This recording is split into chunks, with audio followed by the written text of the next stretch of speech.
ಇವತ್ತು ನಿಮಗೆ ಹೂ ಗಿಡಗಳಿಗೆ ಹೆಂಗೆ ಮನೆಯಲ್ಲೇ ಫರ್ಟಿಲೈಸರ್ನ ತಯಾರಿಸ್ಬೋದು ಅಂತ ಹೇಳ್ಕೊಡ್ತಾ ಇದ್ದೀನಿ.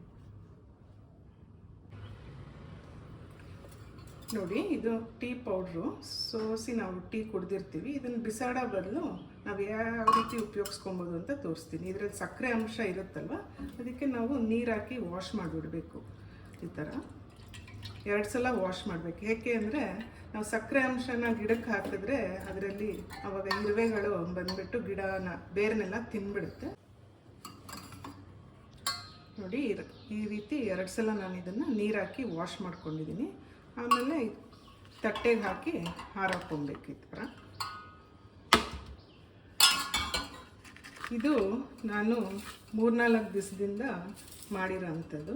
ಇದನ್ನು ಆಚೆ ಬಿಸಿಲಲ್ಲಿ ಒಣಗ್ಸೋಕ್ಕೆ ಇಟ್ಬಿಟ್ರೆ ಈ ಥರ ಡ್ರೈ ಆಗುತ್ತೆ. ಇನ್ನೊಂದು ಸ್ವಲ್ಪ ಫುಲ್ಲು ಡ್ರೈ ಆಗಬೇಕು. ಹಾಗೆ ಇದು ಮೊಟ್ಟೆ ಸಿಪ್ಪೆ. ಇದನ್ನು ನಾವು ಏನು ಮಾಡಬೇಕಂದ್ರೆ ನೀರಲ್ಲಿ ವಾಶ್ ಮಾಡ್ಕೊಬೇಕು. ಮೊಟ್ಟೆ ಇಲ್ಲಾಂದರೆ ಸ್ಮೆಲ್ ಇರುತ್ತಲ್ಲ, ಅದನ್ನು ಡ್ರೈನ್ ಮಾಡ್ಕೊಬೇಕು. ಬಿಸಿಲಲ್ಲಿ ಡ್ರೈ ಮಾಡಿಕೊಂಡ್ರೆ ಈ ರೀತಿ ಆಗುತ್ತೆ. ನೋಡಿ, ಈ ರೀತಿ ನಾವು ಪ್ರತಿದಿನ ಉಪಯೋಗಿಸಿ ಬಿಸಾಕೋಂಥ ವಸ್ತುನ ಸಣ್ಣ ಸಣ್ಣ ಪುಟ್ಟ ವಸ್ತಾಗಿರೋಗ್ಲಿ ಇದನ್ನು ನಾವು ಯಾವ ರೀತಿ ಉಪಯೋಗಿಸ್ಕೊತಿದ್ದೀವಿ ಅಂದರೆ ಫರ್ಟಿಲೈಸರ್ ಮಾಡಿಕೊಂಡು ದಿನ ಬಳಕೆ ವಸ್ತುನ ಬಿಸಾಕ್ದಿರ ಗಿಡಗಳಿಗೆ ಹಾಕೋದ್ರಿಂದ ನಾವು ಪರಿಸರಕ್ಕೂ ಒಳ್ಳೆ ಅಂದರೆ ನಾವೇನು ಗಲೀಜು ಮಾಡಲ್ಲ, ಎನ್ವೈರ್ನ್ಮೆಂಟ್ನ ಕ್ಲೀನಾಗಿ ಇಟ್ಕೊಬೋದು. ಅದ್ರ ಜೊತೆಗೆ ನಮ್ಮನೆಯಲ್ಲೇ ಇರೋಂಥ ಗಿಡಗಳಿಗೂ ಗೊಬ್ಬರ ಅಂದರೆ ಮೆನ್ಯೂರ್ನಾಗ ತಯಾರಿಸ್ಕೊಬೋದು ಮನೇಲೇ. ಈ ಡ್ರೈ ಆಗಿರೋ ಎಗ್ಶೆಲ್ಸ್ನ ಸ್ವಲ್ಪ ನಾವಿನ್ನ ಕೈಯಲ್ಲಿ ಕ್ರಷ್ ಮಾಡ್ಕೊಬೇಕು. ಈ ರೀತಿ ಸ್ವಲ್ಪ ದಪ್ಪ ದಪ್ಪಾಗೆ ನೋಡಿ.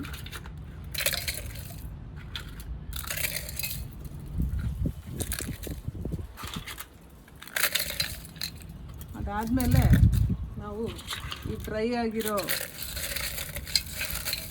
ಟೀ ಮತ್ತು ಕಾಫಿ ಡಿಕಾಕ್ಷನ್ ಇದೆಯಲ್ಲ, ಇದನ್ನು ಹಾಕ್ಕೊಂಡು ಗ್ರೈಂಡ್ ಮಾಡ್ಕೊಳ್ಳೋಣ. ನಾನು ಗ್ರೈಂಡ್ ಮಾಡಿರೋದು ತೋರಿಸ್ತೀನಿ ನಿಮಗೆ. ನೋಡಿ, ಇದನ್ನು ಫುಲ್ ಹಾಕ್ಕೊಂಡ್ಬಿಡ್ಬೇಕಿಲ್ಲ.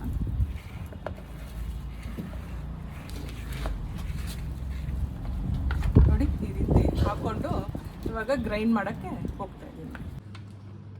ಇವಾಗ ಇದನ್ನು ಗ್ರೈಂಡ್ ಮಾಡ್ಕೊತಾ ಇದ್ದೀನಿ. ಎಗ್ಶೆಲ್ಸು ಮತ್ತು ಟೀ ಪೌಡರು, ಕಾಫಿ ಡಿಕಾಕ್ಷನ್ ಎಲ್ಲ ಆವಾಗಲೇ ಮಿಕ್ಸಿ ಜಾರ್ಗೆ ಹಾಕಿದ್ಮೇಲೆ ಇದನ್ನು ಗ್ರೈಂಡ್ ಮಾಡಿಕೊಂಡು ತೋರಿಸ್ತೀನಿ, ಹೆಂಗೆ ಸ್ಟೋರ್ ಮಾಡ್ಕೊಳ್ಳೋದು ಅಂತ ತೋರಿಸ್ತೀನಿ.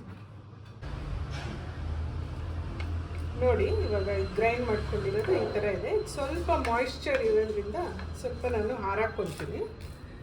ಇದು ನನಗೆ ಸ್ಟೋರ್ ಮಾಡಿದ್ರೆ ಬಾಟಲಲ್ಲಿ ಅದು ಬೂಸ್ಟ್ ಬಂದುಬಿಡುತ್ತೆ. ಸೊ ನಾನು ಇದೊಂದು ಇವಾಗ 1 ಅವರ್ 2 ಅವರ್ಸು ಡ್ರೈ ಆಗೋಕ್ಕೆ ಈ ಥರ ಪೇಪರಲ್ಲಿ ಸ್ಪ್ರೆಡ್ ಔಟ್ ಮಾಡಿ ಬಿಡ್ತೀನಿ. ಫುಲ್ಲು ಡ್ರೈ ಆದಮೇಲೆ ಒಂದು ಕಂಟೈನರ್ಗೆ ಹಾಕಿ ಸ್ಟೋರ್ ಮಾಡಿ ಇಡ್ತೀನಿ. ಆಮೇಲೆ ನನಗೆ ಯಾವಾಗ ಗಿಡಗಳಿಗೆ ನ್ಯೂಟ್ರಿಯೆಂಟ್ಸ್ ಬೇಕು ಅಂತ ಅನಿಸುತ್ತಲ್ಲ, ಆವಾಗ ಇದನ್ನು 1 ಸ್ಪೂನ್ ಹಾಕಿದ್ರೆ ಪಾಟ್ ಸೈಜ್ ನೋಡಿಕೊಂಡು ನಾನು ಹಾಕ್ಕೊತೀನಿ.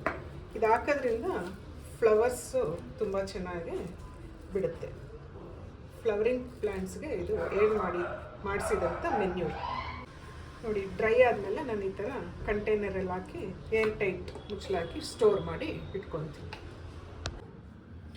ನೋಡಿ, ಈ ರೀತಿ ನಾನು ಒಣಗಿಸಿರೋ ಟೀ ಪೌಡ್ರು, ಕಾಫಿ ಡಿಕಾಕ್ಷನ್ನು ಮತ್ತು ಮೊಟ್ಟೆ ಸಿಪ್ಪೆನ ಗ್ರೈಂಡ್ ಮಾಡಿಕೊಂಡು ಒಂದು ಕಂಟೈನರಲ್ಲಿ ಸ್ಟೋರ್ ಮಾಡ್ಕೊಂಡಿದ್ದೀನಿ. ಪಾಟ್ ಸೈಜ್ ಯಾವ ರೀತಿ, ಚಿಕ್ಕ ಪಾಟ್ ಇದ್ದರೆ 1 ಸ್ಪೂನ್ ಸಾಕು, ದೊಡ್ಡ ಪಾಟ್ ಇದ್ದರೆ 2 ಸ್ಪೂನ್ ಹಾಕ್ಕೊಳ್ಳಿ. ನೋಡಿ ಫ್ರೆಂಡ್ಸ್, ಇದು ಎಗ್ಶೆಲ್ಸು ಮತ್ತು ಟೀ ಡಿಕಾಕ್ಷನ್ದು ಪೌಡರ್ ಮಾಡಿ ಇಟ್ಕೊಂಡಿದ್ದೀನಲ್ಲ, ಕಾಫಿ ಮತ್ತು ಟೀ 3 ಸೇರಿಸಿ ಪೌಡರ್ ಮಾಡಿರೋದನ್ನ ಇವಾಗ ನಾನು ಹೂವಿನ ಗಿಡಗಳಿಗೆ ಹಾಕ್ತಾಯಿದ್ದೀನಿ. 1 ಚಮಚ ಹಾಕಿದ್ರೆ ಸಾಕು ಸಣ್ಣ ಪಾಟ್ಗೆ. ದೊಡ್ಡ ಪಾಟ್ ಇದ್ದರೆ 2 ಚಮಚ ಹಾಕ್ಬೋದು. ತಿಂಗ್ಳಿಗೆ 1 ಸಲ ಹಾಕ್ಕೊಳ್ಬೇಕಿದು. ನನ್ನ ದಾಸವಾಳ ಗಿಡ.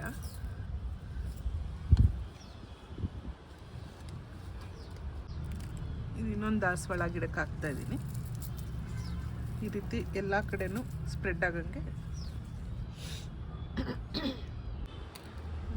ಸ್ಪೆಟಿಕಾ ಗಿಡಕ್ಕೆ ಹಾಕ್ತಾಯಿದ್ದೀನಿ.